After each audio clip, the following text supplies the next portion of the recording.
This program is for discussion purpose only. Business Plus TV or any of our anchor does not bear any responsibility or liability towards the content.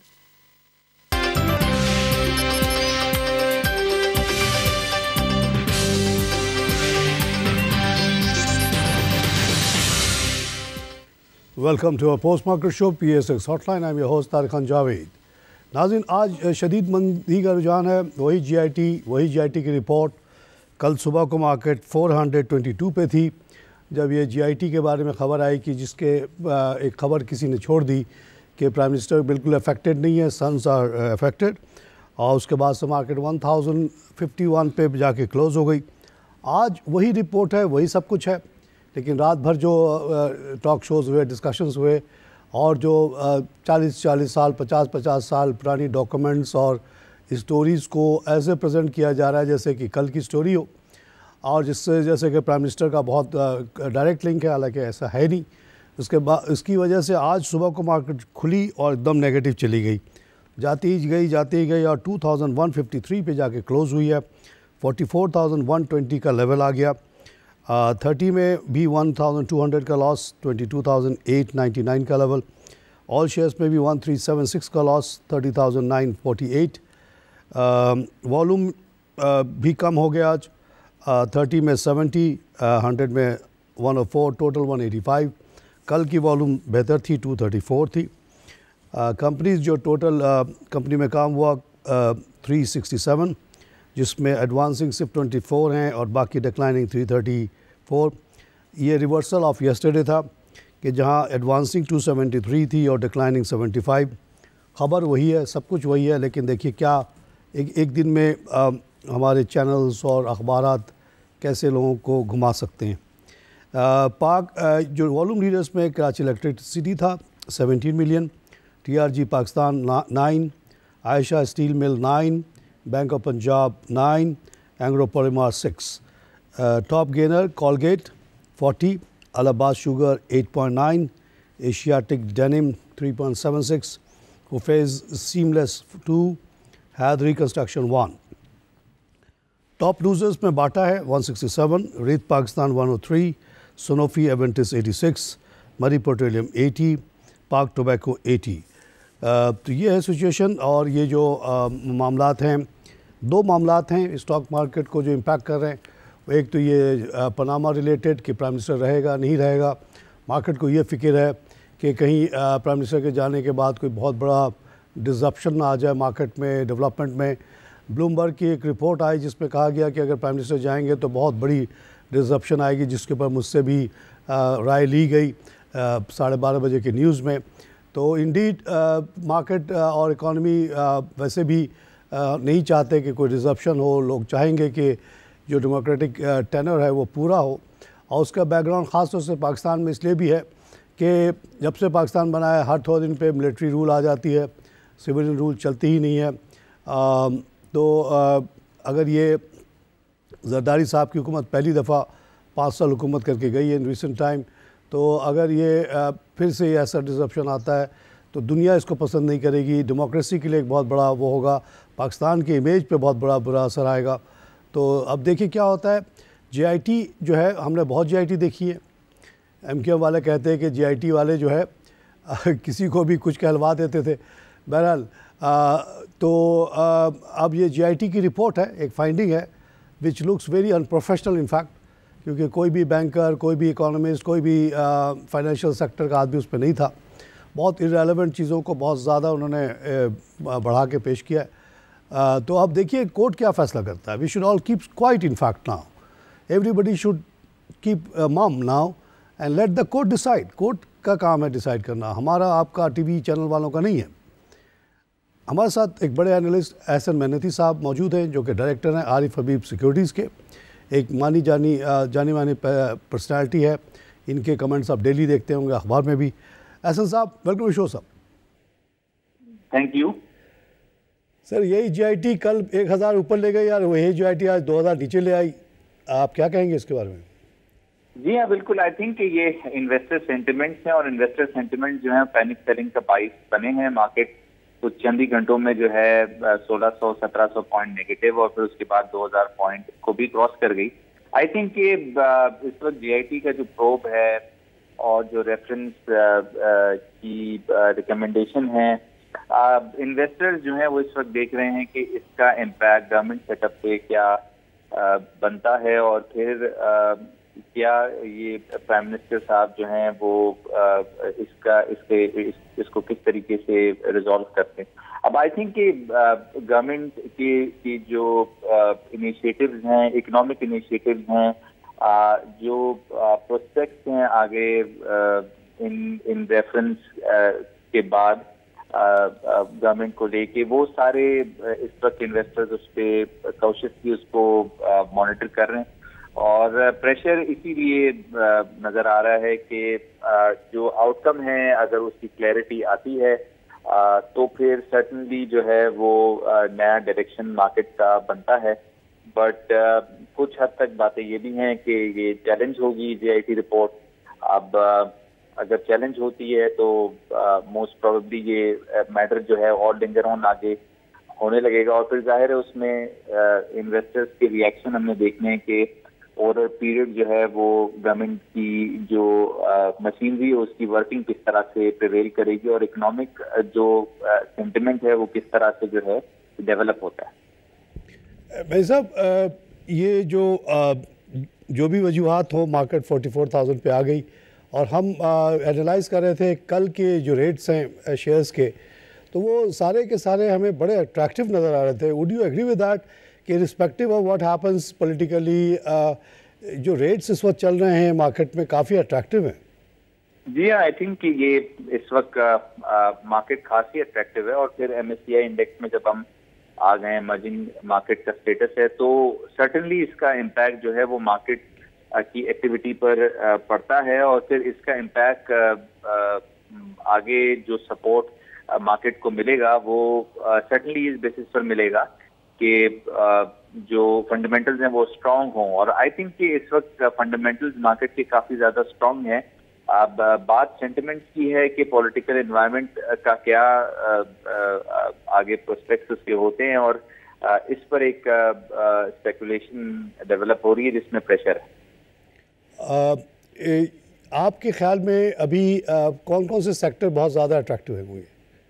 देखिए, I think कि pressure जो हमने देखा है वो oil, बल्कि across the board oil, banking, cement, I think CPEC project जो हैं वो एक प्रोस्पेक्टिव उसमें एक एंगल है जिसमें जो भी गवर्नमेंट होती है वो सीपैक प्रोजेक्ट्स को कैरी कर निकलेगी। एंड आई थिंक कि सीपैक प्रोजेक्ट्स को लेके जो सीमेंट, बैंकिंग, ऑटो, स्टील, ये ऐसे सेक्टर्स हैं जिनको डायरेक्टली बेनिफिट इन प्रोजेक्ट्स का होना है और यहीं पर जो है वैल्यूज नजर आती हैं। फिर हमारे पास जो है वो एनुअल अनाउंसमेंट रिजल्ट्स के इस बार ऑयल सेक्टर के मोस्ट प्रॉब्ली पे आउट्स बहुत इम्प्रेसिव होने चाहिए और आई थिंक कि इन्वेस्टर्स उसमें उन सेक्टर्स में अपनी पोजीशंस लेंगे और लेते भी आ रहे हैं।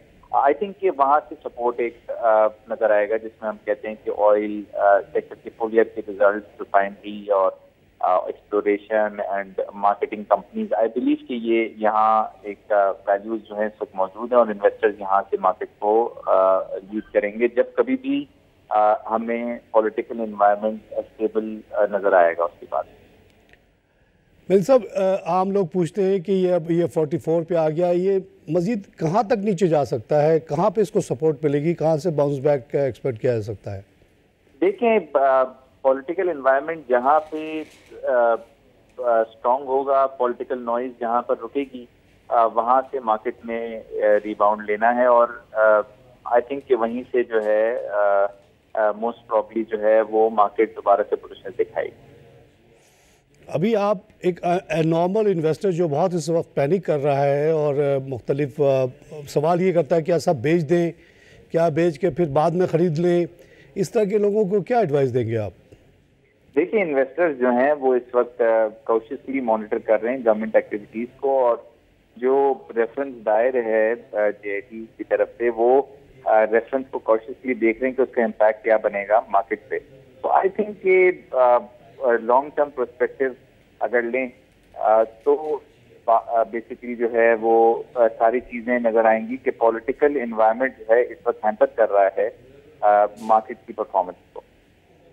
मगर ये जैसे कि हम लोग आप कल तक इंतज़ार करते रहे 10 तारीख का कि 10 तारीख को सब कुछ ठीक हो जाएगा, वक्ती तौर पे ठीक भी हो गया, लेकिन फिर आज बिगड़ गया। अब ये अगर आप कह रहे हैं नैब रेफरेंस, ये तो लंबी प्रोसेस की बात हो गई ना शुरू। ये नैब रेफरेंस तो पहले भी हमने बहुत देखे, no conclusion for years it went down, और ये इस फैमिली के तो पहले भी बड़े इन्वेस्टिगेशंस हो चुकी हैं, तो ये तो लंबा खिंच गया। इस दौरान क्या मार्केट ऐसी अनसर्टेनिटी में रहेगी?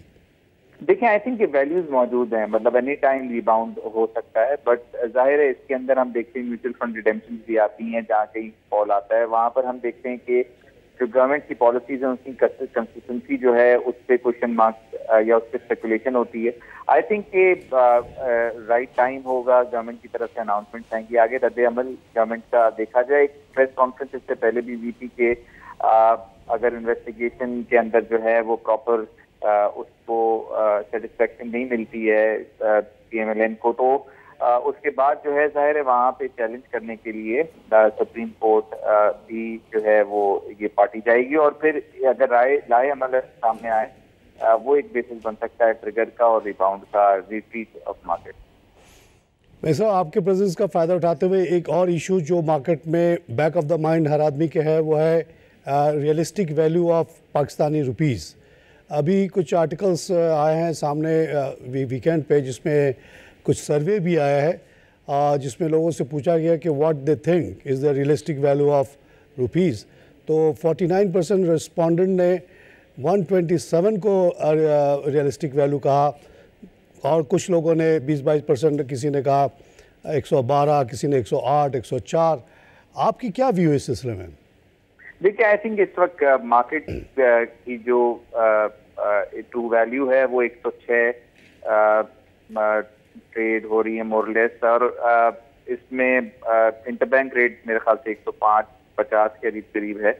अब ये जो रेट हैं ये तो मार्केट की डिमांड एंड सप्लाई की बेसिस पर है, और मैं ये समझता हूँ कि मार्केट बड़ा ओपनली वैल्यू करती है रुपी को अगेंस्ट डॉलर, और आई डोंट थिंक सो कि ऐसा कोई मसला है और कि ये डिप्रिसिएशन इमिनेंट की पॉसिबिलिटीज या बीच में कुछ सर्वेज जाहिर है एक्सटर्नल अकाउंट पे अगर कुछ कोई नेगेटिविटी आती है तो कोई शॉर्ट टर्म के अंदर प्रेशर जो है वो देखा जा सकता है, but I don't think so कि इस वक्त कोई इमीडिएट रिक्वायरमेंट है फंडिंग की। $20 बिलियन से ज्यादा रिजर्व इस वक्त फॉरेन एक्सचेंज के पाकिस्तान के अंदर। There is no urgent need कि हम कोई डेप्रिसिएशन या डिवैल्यूएशन को एक्सपेक्ट कर सकें अंटिल लेस कि कोई ऐसी रिक्वायरमेंट आ जाए जो IMF की तरफ से या नए प्रोग्राम में हम जाएं। अभी तो प्रोग्राम में नहीं है IMF के, तो nobody can actually dictate us कि हमारा रेट क्या होना चाहिए। जो इस वक्त प्रिवेलिंग प्राइसिंग है ओपन मार्केट में 106.50 के करीब, that seems to be reasonable, but earlier some research has been carried on कि वी आर मे बी 20%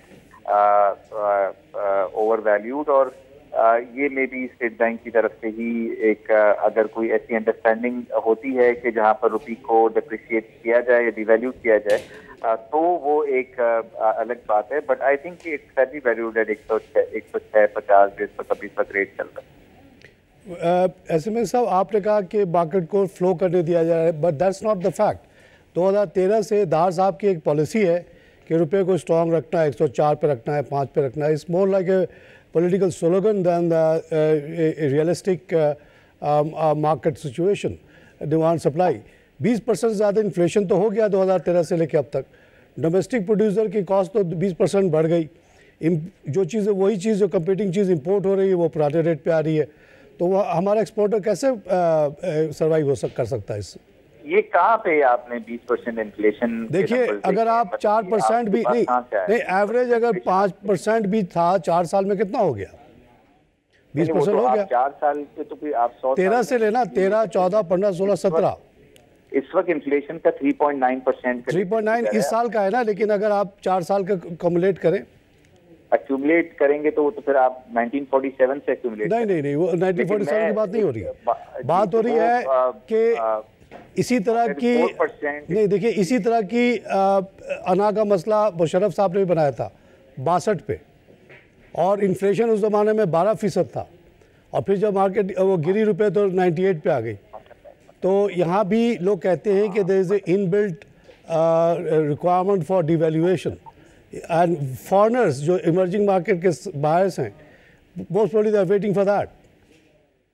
देखिए, आई थिंक कि राइट टाइम हमारे पॉलिटिकल एनवायरनमेंट का ठीक होना साबित हो सकता है, जिसके अंदर we can expect MSCI funds flow in हो सकते हैं। बट इस वक्त environment, political economic environment reasonable नजर नहीं आ रहा है। इस वक्त कुछ पैनिक है और क्लैरिटी जो है वो चाहिए गवर्नमेंट की पॉलिसीज को लेके, गवर्नमेंट के अगेंस्ट में एक डिसीजन आना, और वो भी बेसिकली उसको गवर्नमेंट चैलेंज भी करती है अगर, तो उसका जो आउटकम है वो उसकी क्लैरिटी, इट इज़ इम्पोर्टेंट कि वो आ जाए, और उसके बाद फिर आई बिलीव कि जो सेंटिमेंट्स हैं वो मोस्ट प्रॉब्ली मार्केट फेवर में आ सकते हैं।